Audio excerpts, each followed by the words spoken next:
Good morning, everyone. How we doing? Having a happy Friday. I hope. Hope that your NFL draft dreams, wants, and desires came to fruition in day one out in Detroit. It's the Richie Hicks Jr. Sports Podcast, and I am your host, Richie. All right, lot to break down here in last night's NFL draft. Caleb Williams, to no one's surprise, went number one overall to the Chicago Bears. Number two, Jaden Daniels, who in my opinion is the best quarterback in this draft. No surprise, Washington Commanders. The theme of quarterback stayed true as Drake Maye went to the New England Patriots after much speculation that the Minnesota Vikings, as well as my New York Giants, were making every attempt to trade up to the 3 spot. 4 and 5, somewhat surprising in the sense that the Cardinals nor the Chargers decided to move back to build more draft equity. But the Cardinals got their man, on many people's boards, the best receiver of the three in Marvin Harrison Jr. The Los Angeles Chargers got my guy, Joe Alt, out of Notre Dame University. And I think the first surprise of the draft on some people's metrics, maybe not the experts, but at least amongst the fan base of the New York Giants, is that the Giants decided to go Malik Neighbors as opposed to J.J. McCarthy out of Michigan, when a lot of speculation leading into the draft was that this was Daniel Jones's last year and that the Giants are definitely going to go quarterback. This is my thing. I believe the Giants' first choice, first want, was Drake Maye. But there's a couple of caveats here as to why I think the Giants were not able or didn't trade up to the 3 spot. I believe that they may have viewed the haul for Drake Maye that New England may have been asking for to be a little too steep. And this is the thing when you're rebuilding. If you have a bad year next year, you can't even cash in on having a bad year in next year's draft because you gave up a lot of draft equity to acquire that player, Drake Maye. In my opinion, what Malik Neighbors brings is athleticism, a mastery of the route tree, and a player who can probably be a bona fide number one on day one. What I also enjoy about bringing a guy like this in is that now it takes pressure off of second-year man Jalen Hyatt, who could essentially be a stretch play guy. He doesn't have to, facing number 2 coverages more times than not.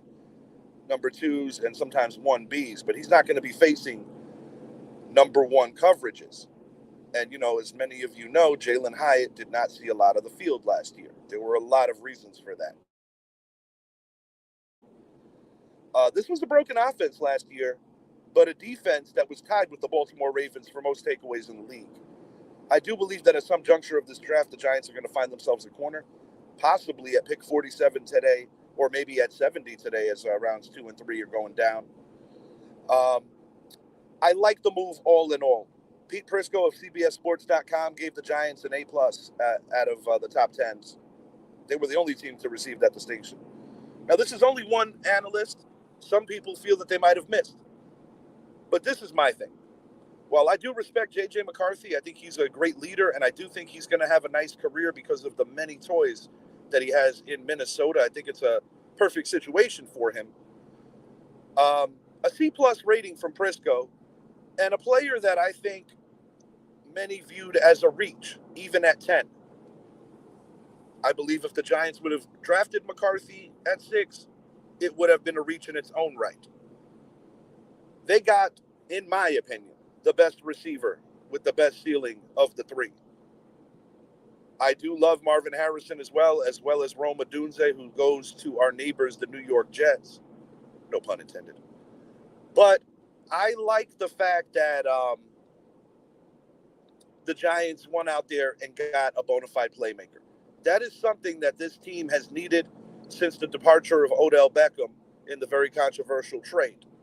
Ultimately, the Giants did end up getting eventual all-pro nose tackle Dexter Lawrence, who has been sensational since he's basically ascended in the Giants uniform. Odell is far beyond his prime years now. So looking back at that particular trade, although it did hurt the Giants, and although it was kind of sad to not see Saquon and Odell together for more than 1 year, in retrospect, I think the Giants win that trade, even though Dave Gettleman was a horrible GM. Jets get their man Rome Odunze at 10, keeping it New York themed. I like that move too because Mike Williams is on a 1-year prove-it deal given his injury history, and I believe that Mike Williams is not the ultimate answer opposite of Garrett Wilson. I also like what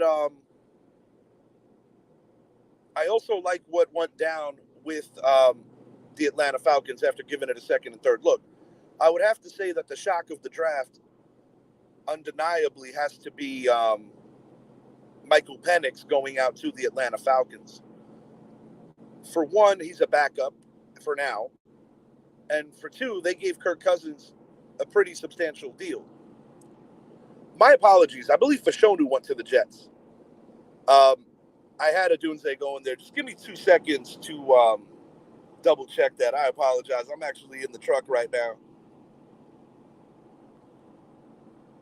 And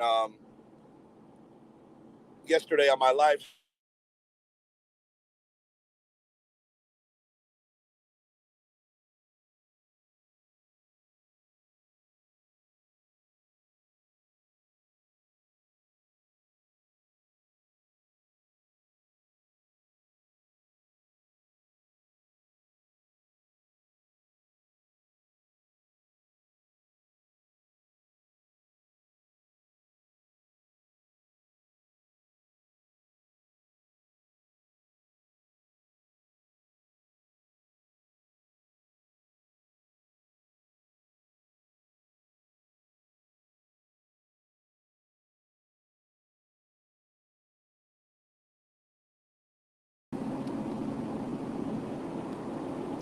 My mistake, guys. If you didn't hear me, went through a little bit of a dead zone.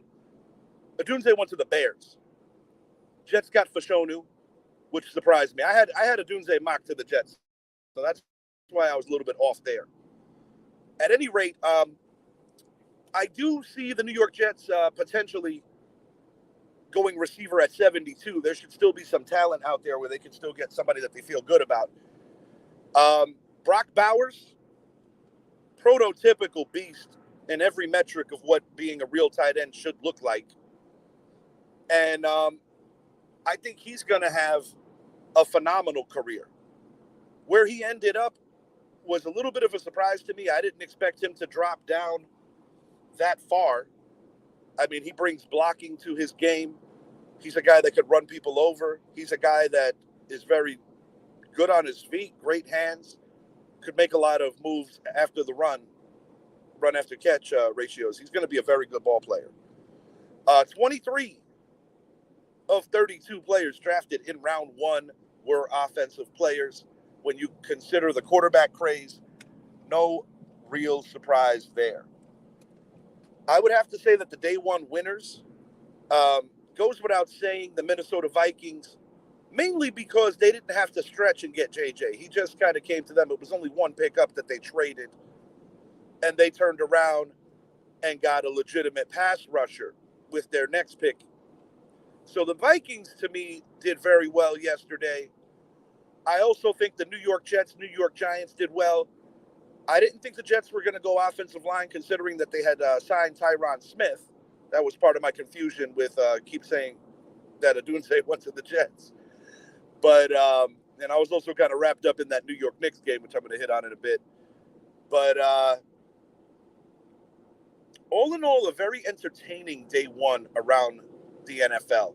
I will say this with regard to my favorite team. Daniel Jones will have no more excuses as of right now, assuming that the Giants don't go Spencer Rattler or Pratt, or dare I say even Jordan Travis. Daniel Jones has no excuses. He has to perform now. Giants spent some money on some proven veterans to improve that offensive line. I think the Jets did right by making sure that they're going to keep Aaron Rodgers upright after his devastating injury 5 plays into last season. Kansas City Chiefs did well, adding a receiver, especially with the murky future of Rashee Rice. The murky future of Rashee Rice. With the legalities coming down the pike, it's going to be difficult to necessarily know what's going to come of anything going on with Rashee Rice. Day 2, it's really going to be interesting because some positions that don't necessarily get valued during free agency, like safety, for instance, it depends on scheme. Certain teams might prioritize safeties a little bit quicker. I, for one, would love to see the New York Giants pick up a talent at cornerback to be opposite of Deonte Banks, who's coming off an excellent year 1. Truly an excellent year 1. Other winners in day 1, the Titans needed to eventually get a guy that ultimately replaced Taylor Lewan. They did that yesterday with J.C. Latham. The Chargers could have won a couple of different directions. As I stated earlier, they got Joe Alt out of Notre Dame. His wingspan is incredible. His athleticism and speed for a bigger man is incredible. So they did good there. I honestly thought they were going to trade back because of the fact that they have other needs. So they're going to have to find some receivers along the way in this draft. Yesterday, the Philadelphia Eagles gave A.J. Brown a phenomenally large contract. It will be interesting to see if that pays dividends. It seems like the Eagles are all in on trying to keep their Super Bowl window open after overpaying, but certifying that they were going to get a top 5 running back in the form of Saquon Barkley. So it will be interesting to see how that pans out because, as some of you may know, the Eagles kind of quit on their season last year, and that is a reflection that holds very true and deeply on their head coach, Nick Sirianni. This is an organization that moved on from Doug Peterson after he won them a Super Bowl. So I would venture to say that there is literally no guarantee that if the Eagles fall short of their goals, which is ultimately to get back to a Super Bowl, that Sirianni could be very much so feeling that seat get warm. Going to be moving it over to the NBA before I get out of here. Very controversial topic last night regarding the New York Knicks and the Philadelphia 76ers. Joel Embid dropped 50 points. Undeniably a phenomenal playoff performance, but I beg to question, should he have still been in the game? Early in the second quarter, about midway through the first quarter, Mitchell Robinson was coming down for a rebound. Embiid was on the ground. And when Robinson was bracing to land, Embiid very violently grabbed a hold of Mitch's ankle, and it led to an awkward fall for Mitch Robinson. They took a look at the film. It was only a flagrant 1. If it was a flagrant 2, it would have been immediate ejection. In the NBA, if you get 2 flagrant fouls in the course of one game or 2 tees, that would be an ejection. Later in the game, he kind of elevated his knee brace into the chest, of Isaiah Hartenstein. That also could have been deemed as a flagrant. Ultimately, Hartenstein said the second contact situation was not a flagrant. I tend to agree with him. But having said that, I believe that Embiid was protected because of his superstar stature in this league. This is nothing new with the NBA when you protect superstars. I'll never forget the Michael Jordan game with his confrontation with Reggie Miller. In retrospect, both players should have been ejected because both players definitely took it too far. But ultimately, Michael Jordan did not get ejected, even though he had a thumb in Miller's orbital area for his eyes, not to mention that he was kind of choking him. All in all, one of the few times that you would ever see Michael Jordan truly lose his cool, lose his composure on a basketball court. The Last Dance kind of recanted a couple of incidents where he was very hard on his teammates, and ultimately him and current Golden State Warrior coach, Steve Kerr, got into it where Jordan was actually kicked out of practice because he punched Steve Kerr. He was very apologetic, and now, fast forward towards the end of that season, they became very good friends. They had one legitimate life tragedy in common. Both of their fathers were murdered, which is very tragic. The reason I bring this up, Michael Jordan was the most recognizable player on planet Earth, and Reggie Miller was an ascending superstar in his own right. He didn't have the same star in 93 that he did in, say, 94 and after, when he became known as a New York Knicks killer. But the point I'm making here is that Joel Embiid is last year's MVP. If he gets ejected, the Philadelphia 76ers do not win that ball game. I'm not overly concerned with the loss. Jalen Brunson had a phenomenal performance. The Knicks defense was very lackluster. And, you got to give credit where it's due. Philadelphia was just hitting everything from beyond the arc during the third quarter, which really told me that they were going to find a way to win that game no matter what. Knicks are the better team, though. But I think that it's a bad look when you have a player who's coming off a very severe injury. Mitchell Robinson had serious ankle surgery, but Mitchell Robinson, while being a defensive specialist, is not on the same level or layer of a Joel Embiid in terms of being a star or even a superstar. Mitchell Robinson is a very good role player that, maximizes what he does, which is play defense, get a lot of boards. Most of his points come off of putbacks and dunks, things of that nature. And, sending balls into the eighth row. But I do believe that the NBA has to do better, and hopefully a lesson can be learned here, because you cannot justify that.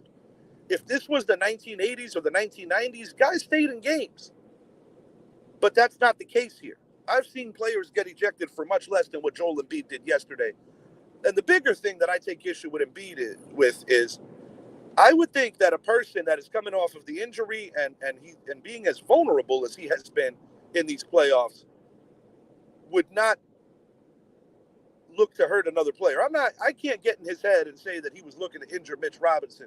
At minimum, it was reckless. My bottom line is he should have got tossed. I predicted Knicks in 5. I stick with it. It's going to be Knicks in 5. My apologies for the confusion with Roma Dunze earlier. As I had mentioned, my cast is about an hour. There was a lot of noise coming out from the Star at Dallas. Shout out Mike Zappi. That was a lot of fun last night.